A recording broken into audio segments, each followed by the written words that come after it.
Hi friends, आज मैं आपको बताऊंगा प्रोविज़न फॉर इनकम टैक्स के बारे में कि प्रोविज़न फॉर इनकम टैक्स की हम अकाउंटिंग कैसे करते हैं, प्रोविज़न फॉर इनकम टैक्स हम कैसे क्रिएट करते हैं, उसका इम्पैक्ट हम कैसे प्रॉफिट एंड लॉस अकाउंट पे डालते हैं।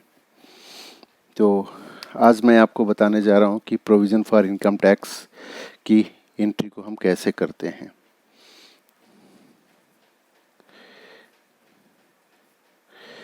प्रोविज़न फॉर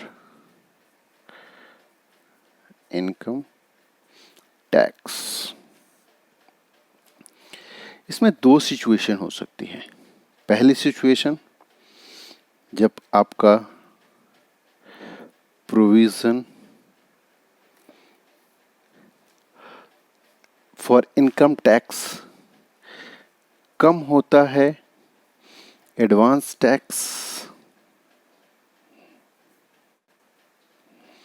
प्लस आपका जो टीडीएस कटा होता है उससे।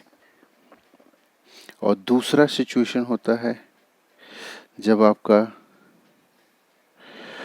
प्रोविज़न ज़्यादा होता है एडवांस टैक्स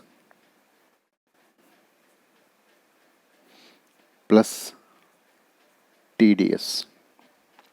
सबसे पहले हम इसमें पहली सिचुएशन की बात करते हैं।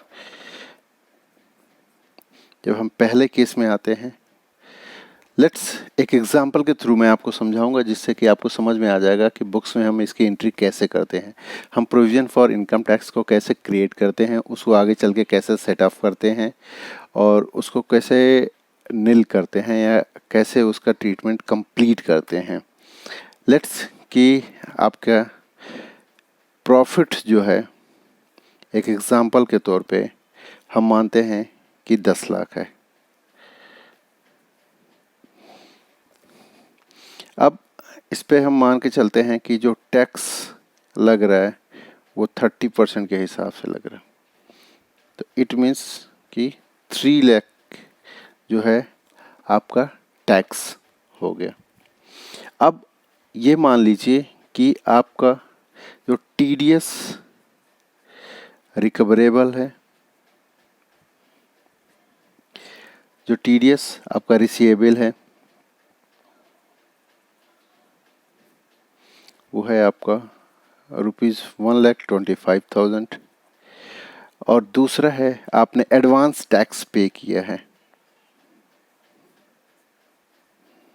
एडवांस टैक्स आपने पे किया है 1,35,000, 1,35,000। दोनों मिला के आपका 2,60,000 हो गया। अब सबसे पहले जब आप किसी को सर्विस प्रोवाइड करते हैं या कोई इस तरह की फैसिलिटी देते हैं जिस पे टीडीएस आपका बनता है, टीडीएस की लायबिलिटी अगली कंपनी जिसको कि आप सर्विस प्रोवाइड करते हैं वो टीडीएस काटता है, और जितना अमाउंट का टीडीएस काटता है उतने से आपको कम पेमेंट करता है। और जब उतने से कम पेमेंट करता है तो उसकी आपको अकाउंटिंग अपने बुक्स में करनी होती है। तो ऐसे केस में क्या करते हैं, आप उसकी जो एंट्री पास करते हैं वो ये पास होती है, टीडीएस रिसीवेबल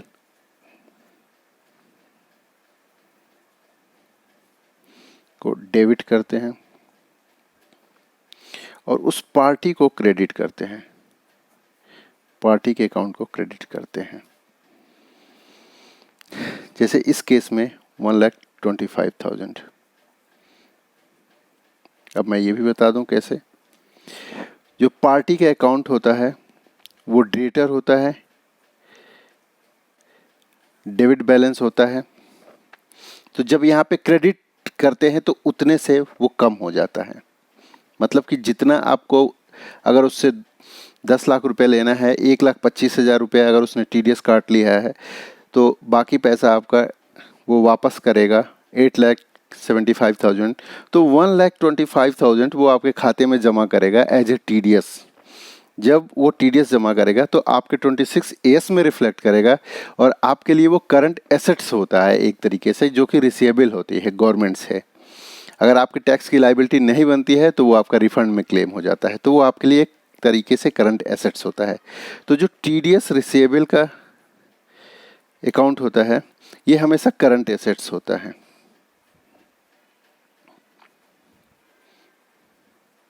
एक तरीके की आपका एसेट्स होता है, इसलिए ये डेबिट होता है। तो इसकी ग्रुपिंग हमेशा करंट एसेट्स की होती है। और जब आप एडवांस टैक्स जमा करते हैं, ऐसे केस में क्या करते हैं, एडवांस टैक्स को डेबिट करते हैं और बैंक को क्रेडिट करते हैं। जैसे यहाँ पे आपने 1,35,000 रुपये अगर आपने जमा किया तो ये आप एंट्री करेंगे। अब आप यहाँ पे ये देखेंगे कि आपकी टोटल टैक्स की लायबिलिटी जो है 3 लाख बन रही है, लेकिन आपका टीडीएस कटा है 1,25,000 और आपने एडवांस टैक्स जमा किया है 1,35,000, टोटल 2,60,000। अब 31 मार्च ख़त्म हो गया। अब 31 मार्च को आपको provision for income tax book करना है। तो आपने सेल्फ असेसमेंट किया और सेल्फ असेसमेंट के बिहाफ पे आपको ये लगा कि आपके 3 लाख के प्रॉफिट, 3 लाख का टैक्स बनेगा, तो उसका आप एक छोटा सा एंट्री पास करेंगे 31 मार्च को, और वो जो एंट्री पास होगी आप प्रॉफिट एंड लॉस अकाउंट को डेबिट करेंगे to provision for income tax, provision for income tax. अब यहाँ पे आप 3 लाख का आपने प्रोविज़न बना दिया, टोटल 3 लाख की प्रोविज़न बन गई।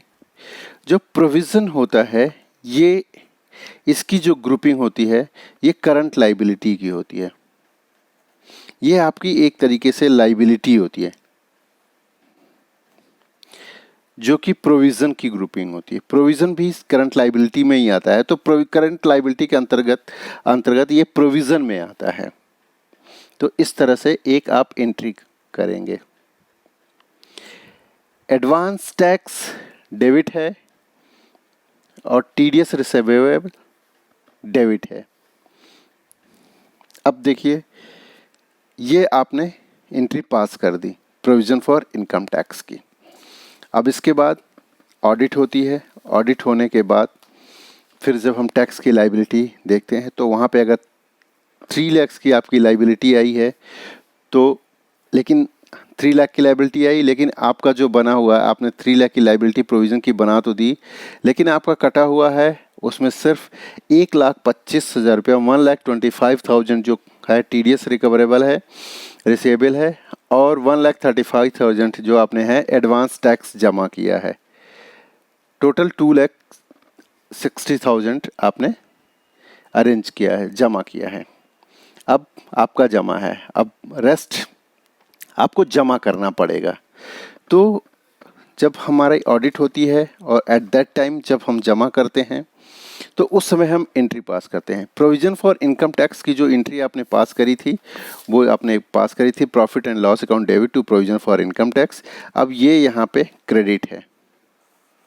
अगर क्रेडिट है तो बैलेंस शीट में ये क्रेडिट में रिफ्लेक्ट करेगा। अब इसको ख़त्म भी करना है। अब नेक्स्ट ईयर में जब हम जाएंगे तो इसको ख़त्म करने के लिए हमें क्या करना होगा, इसको ख़त्म करने के लिए हमें सबसे पहले इसको डेबिट करना होगा। जैसे मान लीजिए कि 30 सितंबर या 25 सितंबर या 15 सितंबर कोई भी डेट को आपकी बैलेंस शीट फाइनल होती है, और वहाँ पे अगर आप करते हैं तो जो प्रोविज़न फॉर इनकम टैक्स आपने क्रेडिट कर रखा था उसको यहाँ पे आप डेबिट कर दीजिए। तो प्रोविज़न फॉर इनकम टैक्स आपने डेबिट कर दिया, वो भी 3 लाख। जितना डेबिट था उतना क्रेडिट हो गया, ये नलीफाई हो गया। अब इसमें कुछ नहीं करना है। आपका एडवांस टैक्स डेबिट था, आप यहाँ पे क्रेडिट कर दीजिए। एडवांस टैक्स था कितना, 1,35,000 डेबिट था वहाँ पे, यहाँ पे क्रेडिट कर दिया, ये भी नलीफाई हो गया। टीडीएस रिसीवेबल जो था वो वहाँ पे डेबिट था, आपने यहाँ पे क्रेडिट कर दिया 1,25,000। अब बचा कितना? आपने प्रोविज़न तो 3 लाख का बनाया था, लेकिन आपका एडवांस टैक्स 1,35,000 गया, टीडीएस जो है 1,25,000 गया। बचा कितना? बचा 40,000। जो 40,000 आपका बचा है वो आपने बैंक से एट दिस टाइम आपने पे कर दिया। ये आपकी टोटल एंट्री क्लोज हो जाती है। प्रोविजन फॉर इनकम टैक्स आप देखते हैं यहाँ पे क्रेडिट है, यहाँ पे डेबिट हो गया। डेबिट और क्रेडिट बराबर। यहाँ पे टीडीएस रिसीवेबल जो है, टीडीएस रिसीवेबल डेबिट है, यहाँ पे आपका टीडीएस रिसीवेबल क्रेडिट हो गया। डेबिट क्रेडिट बराबर, मतलब अकाउंट पूरी तरह से क्लोज हो गया। हमेशा डुअल इम्पैक्ट आना चाहिए, double entry system, double accounting system. तो इसलिए अगर एक चीज़ डेबिट हो रही है जब तक वो क्रेडिट नहीं होगी, या कोई चीज़ क्रेडिट हो रही है जब तक वो डेबिट नहीं होगी, तब तक वो कहीं ना कहीं बैलेंस शीट में रिफ्लेक्ट करता रहेगा। तो आपने एक साल में डेबिट किया, वो रिफ्लेक्ट कर रहा था, अगले साल में जाके आपने क्रेडिट कर दिया, उसका इम्पैक्ट ख़त्म हो गया। इसी तरह से एडवांस टैक्स आपने यहाँ पर डेबिट कर रखा है, आपने यहाँ पर क्रेडिट कर दिया, तो इसका इम्पैक्ट ख़त्म हो गया और ये पूरी तरह से एंट्री क्लोज हो गई। तो ये था पहला केस। अब हमारा दूसरा केस क्या है? जब मेरा प्रोविज़न फॉर इनकम टैक्स ज़्यादा है, more than, sorry, less than. आपने पहला केस देखा जब आपका प्रोविज़न ज़्यादा है, मतलब ये दूसरा केस मैंने पहले बता दिया। अब प्रोविज़न जो है आपका लेस देन है,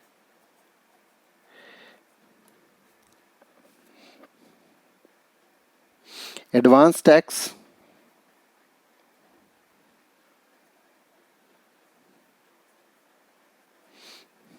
प्लस टीडीएस जो आपका रिसीवेबल है। अब इस केस में हम क्या करेंगे देखते हैं। आपका टैक्स की लायबिलिटी 3 लाख थी, ये टोटल। तो आपने 3 लाख के प्रोविज़न बना रखे हैं, जिसके लिए आपने एंट्री पास करी है। Profit and loss account debit to provision for income tax 3 lakh.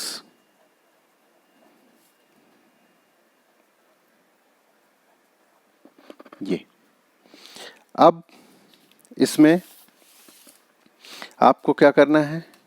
अब इसमें देखिए आपका टोटल जो है टीडीएस कितना कटा हुआ है, और इसमें आपका एडवांस टैक्स आपने कितना पे किया है। अब मान लीजिए कि आपका जो टीडीएस रिसीवेबल है टोटल 2,10,000 एंड आपका एडवांस टैक्स आपने जो पे किया है वो आपने पे कर दिया है 1,25,000। तो टोटल जो आपका हो गया ये 3,35,000 हो गया। मतलब आपकी लाइबिलिटी बन रही थी 3 लाख की, लेकिन आपके बुक्स में जो है वो 3,35,000 है। इसका मतलब कि ये ज़्यादा हो गया है। आपने ये एंट्री पास कर दी थी, ये एंट्री आपके बुक्स में पहले ही की तरह होगी, जैसा कि पहले था, बिल्कुल वैसे ही। जैसा आप इसमें देख रहे हैं, इसमें एडवांस टैक्स को डेबिट करेंगे 1,25,000 से, टू आपने बैंक के थ्रू पे किया है तो बैंक को क्रेडिट करेंगे 1,25,000 से। ये आपकी पहली एंट्री। और आपका टीडीएस रिकवरेबल की जो पहले एंट्री हो रही थी, टीडीएस रिसीवेबल, ये डेबिट होगा टू पार्टी, जिस पार्टी ने भी काटा है उसको क्रेडिट किया। अब आपने ये टोटल 2,10,000 कर दिया। ये दोनों मिला के 3,35,000 की आपने एंट्री पास कर दी। अब ऑडिट होती है आपकी, और हम मान लेते हैं कि सेम डेट पे जैसे पहले हमने किया था वैसे ही अगर 15 सितंबर की आपकी ऑडिट होती है और 15 सितंबर पे जब आप फाइनल बुक्स को क्लोज करते हैं तो कैसे करते हैं उसको। अब मान लीजिए हमने 15 सितंबर को किया और 15 सितंबर को इसकी एंट्री क्लोज करनी है। वहाँ पे प्रोविज़न क्रेडिट है, एडवांस टैक्स डेबिट है और टीडीएस रिसीवेबल आपका डेबिट है। ये तीनों चीज़ आपके लास्ट ईयर में हो चुकी हैं। अब जैसा कि मैंने पहले ही बताया था कि आपको इसको क्लोज करना है। अब क्लोज करना है तो कैसे करेंगे हम, देखिए प्रोविज़न फॉर इनकम टैक्स,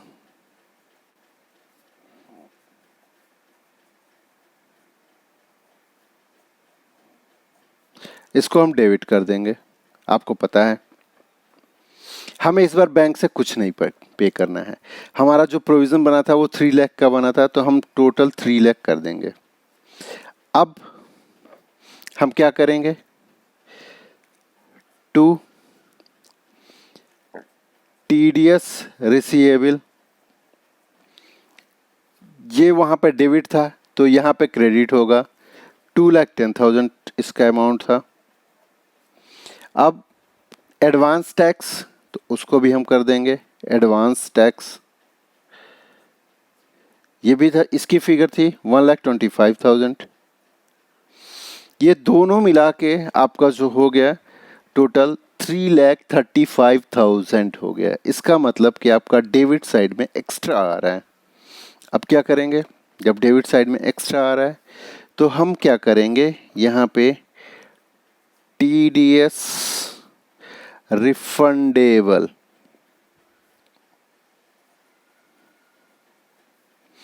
ये होगा हमारा डेबिट होगा और ये 35,000 से। अब यहाँ पे अमाउंट मैच करेगा, 3,35,000 डेबिट एंड 3,35,000 क्रेडिट। और टीडीएस रिफंडेबल की जो ग्रुपिंग होगी वो करंट एसेट की होगी, करंट एसेट्स की होगी। ये बैलेंस शीट में रिफ्लेक्ट करेगा और ये तब तक रिफ्लेक्ट करेगा जब तक कि गवर्नमेंट से इसका रिफंड नहीं आ जाता, और जब तक ये रिफंड नहीं आएगा तब तक ये आपके बैलेंस शीट में रिफ्लेक्ट करता रहेगा, क्योंकि ये आपका करंट एसेट्स है और ये आपके बैलेंस शीट के करंट एसेट्स में ये रिफ्लेक्ट करेगा और रिफ्लेक्ट करेगा amount recoverable from the government authority से, जो कि आपका करंट एसेट्स होता है, कैश रियलाइज या bank realise from the government party, तो ये वहाँ पर रिफ्लेक्ट करता रहेगा। और जब कभी भी गवर्नमेंट ये हमें पे करेगा तो हम उसकी एंट्री करेंगे और वहाँ पे ये टीडीएस रिफंडेबल क्लोज हो जाएगा।